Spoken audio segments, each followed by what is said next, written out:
Welcome you in biology class. This is the revision part, chapter 14, respiration in plants. How are you students? Hope you are fine in your home. आप घर में बच्चों revision करते रहें, तैयारी करते रहें, क्लास नोट्स बनाते रहें और एक इम्पॉर्टेंट चीज़, आप जो क्लास नोट्स बनाते हैं जो मैं सेंड करती हूँ ग्रुप में, उसको आप क्लास नोट्स को अपने क्लास वर्क कॉपी पर राइट डाउन करें और उसके बाद मुझे PDF बनाकर सेंड करें। तो डे बाय डे रूटीन आप ये बना लें कि जैसे जैसे मैं नोट सेंड करती हूँ वैसे वैसे आप मुझे PDF इसकी सेंड कर देंगे, तभी आपकी अटेंडेंस मानी जाएगी और आपका वर्क जो है वो चेक होता रहेगा। Okay, come to the next slide. Aerobic respiration. कल हमने फर्मेंटेशन को डिस्कस किया था प्रीवियस स्लाइड में। आज हम लेते हैं एरोबिक रेस्पिरेशन। एरोबिक रेस्पिरेशन के कुछ की इवेंट्स हैं। First of all, pyruvic acid is transported from the cytoplasm into the mitochondria. ये आपको पता ही है, ठीक है। इसके बाद हम इसके इवेंट्स लेते हैं। First event is the complete oxidation of pyruvic acid by the step wise removal of all the hydroxy atoms, all the hydrogen atoms. यहाँ फर्स्ट पॉइंट हम ले रहे हैं। इस फर्स्ट पॉइंट में complete oxidation of pyruvic acid की हम बात कर रहे हैं। पायरुविक एसिड का कंप्लीट ऑक्सीडेशन जो होगा वो स्टेप वाइज प्रोसेस से होगा, 1 by 1 प्रोसेस होगी। इसमें रिमूवल हो जाएगा, जितने भी हाइड्रोजन एटम्स हैं उनका रिमूवल हो जाएगा और 3 मॉलिक्यूल्स ऑफ कार्बन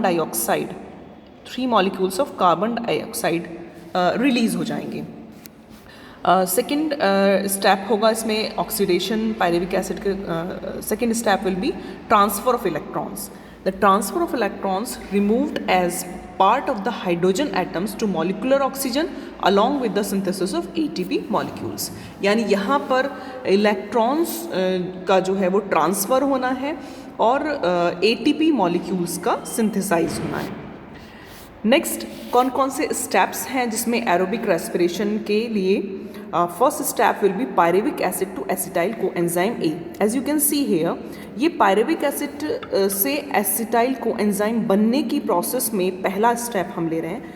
ये प्रोसेस जहाँ पर पायरुविक एसिड बना है, ये कहाँ से बन के आया बच्चों? ये आया है ग्लाइकोलाइसिस की प्रोसेस से।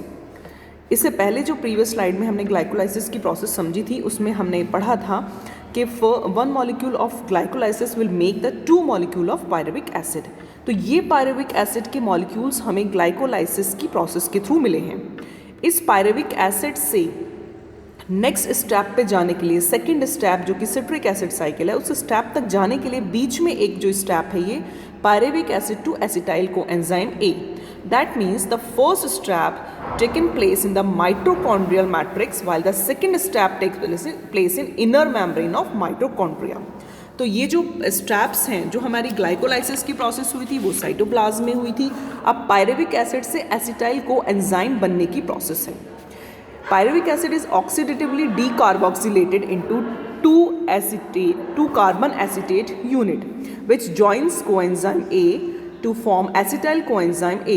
The following equation sum ups the reaction। Reactions क्या बनेंगी बेटा? Pyruvic acid plus coacetyl A enzyme plus NAD। If you can see here,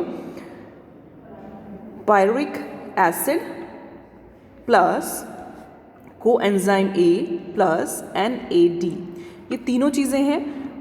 pyruvate convert करेगा इसको किसमें? Acetyl coenzyme A। यहाँ से बन रहा है हमारा acetyl coenzyme A, NADH and carbon dioxide release हो जाएगी। तो ये पूरी प्रोसेस पायरुविक एसिड से एसिटाइल कोएंजाइम A तक बनने की थी। Next step will B citric acid cycle. इसमें हम देखते हैं नेक्स्ट हमारी जो स्लाइड है, सिट्रिक एसिड साइकिल। ये जो सिट्रिक एसिड साइकिल है इसको हम TCA के नाम से भी जानते हैं। इन तीनों नाम को आप बेटा याद रखेंगे, tricarboxylic acid cycle, tricarboxylic acid cycle TCA।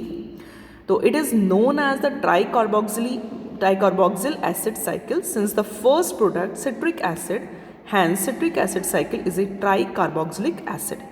अब यहाँ पर जैसे कि हमें पता चल रहा है कि सिट्रेट यानी सिट्रिक एसिड जो है फर्स्ट प्रोडक्ट है, तो इसीलिए हम इसको सिट्रिक एसिड साइकिल भी कहते हैं।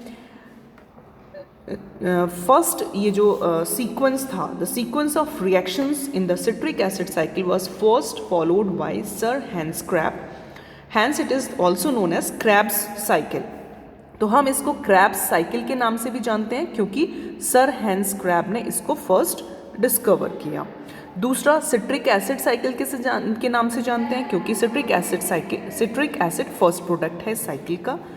तीसरा हम इसको ट्राई कार्बोक्सिल एसिड साइकिल भी कहेंगे क्योंकि 3 कार्बन के कंपाउंड्स यहाँ पर हमें मिल जाएंगे। The sequence of reaction in citric acid cycle was first followed by sir Hans Krebs, जैसे कि मैंने बताया। During this cycle of reactions 3 molecules of NAD and 1 molecule of FAD are reduced to NADH and FADH respectively. तो यहाँ पर 3 molecules NAD के मिल रहे हैं हमें, 3 मॉलिक्यूल्स ऑफ NAD, और 2 यहाँ पर 1 मॉलिक्यूल हमें मिलेगा FAD के। जैसे कि प्रीवियस स्लाइड में मैंने आपको बताया था कि जो NAD के मॉलिक्यूल्स हैं electron transport system ETS cycle के थ्रू कन्वर्ट हो जाएंगे ATP में। 1 NAD मॉलिक्यूल जो है वो कन्वर्ट हो जाता है 3 मॉलिक्यूल्स ऑफ ATP में, while 1 FAD molecule will converted into the 2 ATP molecules. तो इस तरह से हम इसका कैलकुलेशन कर सकते हैं। तो यहाँ 1 ATP molecule is produced directly from GTP formed by the substrate level phosphorylation. The reaction of aerobic oxidation of pyruvic acid can be summed up as pyruvic acid के साथ साथ 4 NAD plus FAD 1 molecule, 2 H2O water molecule, 1 ADP plus inorganic phosphate। ये सारी reaction हमारी हो रही हैं और इसके बाद जो बनेंगे कंपाउंड्स उसमें 3 carbon dioxide, 4 NADH molecule, 4 hydrogen molecule, 1 FADH2 molecule और 1 ATP मॉलिक्यूल बनेगा। अब आप इस डायग्राम को बहुत क्लोजली समझें। देखें, फर्स्ट जो हमारा ऑक्जेलो एसीटेट यहाँ लिखा हुआ है, ऑक्जेलो एसीटेट से सिट्रिक एसिड बना है। हमने अभी बात की थी कि acetyl co enzyme A ऑक्जेलो acetate बनाएगा। सबसे पहले फर्स्ट प्रोडक्ट हमारा सिट्रेट बना। ये सिट्रेट एसिटाइल को एंजाइम आप यहाँ पर देख रहे हैं, सिट्रेट कन्वर्ट हो जाता है आइसोसिट्रेट में by the action of enzyme, और isocitrate will converted into alpha ketoglutarate. यहाँ आप देख सकते हैं कि एक NAD का मॉलिक्यूल NADH में कन्वर्ट हो गया, 1 मॉलिक्यूल यहाँ से मिल गया। नेक्स्ट स्टेप पे आते हैं, alpha ketoglutarate succinyl coenzyme A, जहाँ एंजाइम जो इन्वॉल्व होगा that is alpha ketoglutarate dehydrogenase complex यहाँ पर यूज होगा। It will converted NAD into the NADH। तो फर्दर हमें एक और मॉलिक्यूल NADH का मिल गया, तो 1 मॉलिक्यूल यहाँ हम राइट डाउन कर लेते हैं और 2 मॉलिक्यूल दैट मीन्स NADH का हमें यहाँ मिल गया। नेक्स्ट स्टेप पे आते हैं हम, succinyl coenzyme A, succinyl coenzyme A will converted into the succinate. यहाँ पर एंजाइम जो इन्वॉल्व होगा दैट इज सक्सिनेट थाइकिनेज। यहाँ एक GTP मॉलिक्यूल GTP में कन्वर्ट हो रहा है जो कि इक्वल है, GTP is equal to the ATP। Okay, now the succinate will converted into the fumarate. यहाँ पर आप देख सकते हो एक FAD मॉलिक्यूल FADH2 मॉलिक्यूल में कन्वर्ट हो रहा है। After that fumarate will converted into malate, और यहाँ पर एक एंजाइम फ्यूमरेज इन्वॉल्व होगा। After that malate is further converted into ऑक्जेलो acetate.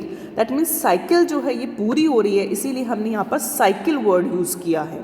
तो यहाँ पर मैलेट डिहाइड्रोजनेज मैलेट को ऑक्जेलो एसीटेट में कन्वर्ट कर रहा है।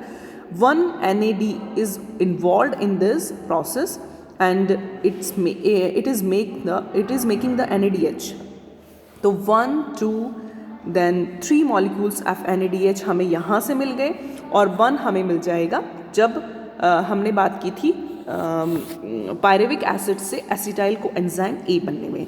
तो इस तरह से हमें पूरी साइकिल में पायरुविक एसिड से अगर हम लेके चलें, यहाँ पर ऑक्जेलो एसिड से ऑक्जेलो एसीटेट से पहले हमारी एक साइकिल होगी, it will be pyruvic acid से यहाँ बन जाएगा एसिटाइल कोएंजाइम ए। तो यहाँ भी एक NADH का मॉलिक्यूल होगा। तो इस तरह से हमें 4 मॉलिक्यूल्स NADH के मिल गए और 1 मॉलिक्यूल FADH का, यू कैन सी हेयर, यहाँ पर FADH का मॉलिक्यूल मिल गया है। फिर उसके बाद 1 मॉलिक्यूल ATP का मिल गया है, जिससे GTP से मिला है, जो मैंने आपको अभी बताया। तो इस तरह से हम कलेक्शन ऑफ ATP मॉलिक्यूल्स यहाँ पर नोट डाउन कर सकते हैं। द सिग्निफिकेंस, इसके बाद हम ले लेते हैं significance of citric acid cycle. This is the major pathway for the formation of ATP molecules. Obviously यहाँ पर सबसे ज़्यादा ATP मॉलिक्यूल्स का फॉर्मेशन हो रहा है। Okay, now the second important significance of citric acid cycle is many intermediate compounds of this cycle are used in the synthesis of other biomolecules. ATP use up तो करेंगे ही, बाकी के जो other compounds हैं उनको भी सिंथेसाइज बायोमोलिक्यूल्स के उसमें हो सकता है। तो इस तरह से this was all about the citric acid cycle. इसके बाद हम लेंगे नेक्स्ट, अब हमारी जो क्लास होगी उसमें इलेक्ट्रॉन ट्रांसपोर्ट सिस्टम हम लेंगे। उस इलेक्ट्रॉन ट्रांसपोर्ट में हम समझेंगे कि किस तरह से ATP, जैसे NADH था, FADH2 था, ये किस तरह से ATP में कन्वर्ट हो जाते हैं और किस तरह से एनर्जी रिलीज करते हैं।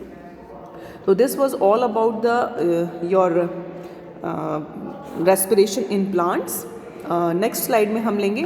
बेटा आप लोग नोट्स को कंप्लीट करें और मुझे PDF की फॉर्म में सेंड कर दें, फिर मैं उसको चेक करके आपको रिस्पॉन्स दूंगी। Okay then, have a nice day, thank you so much.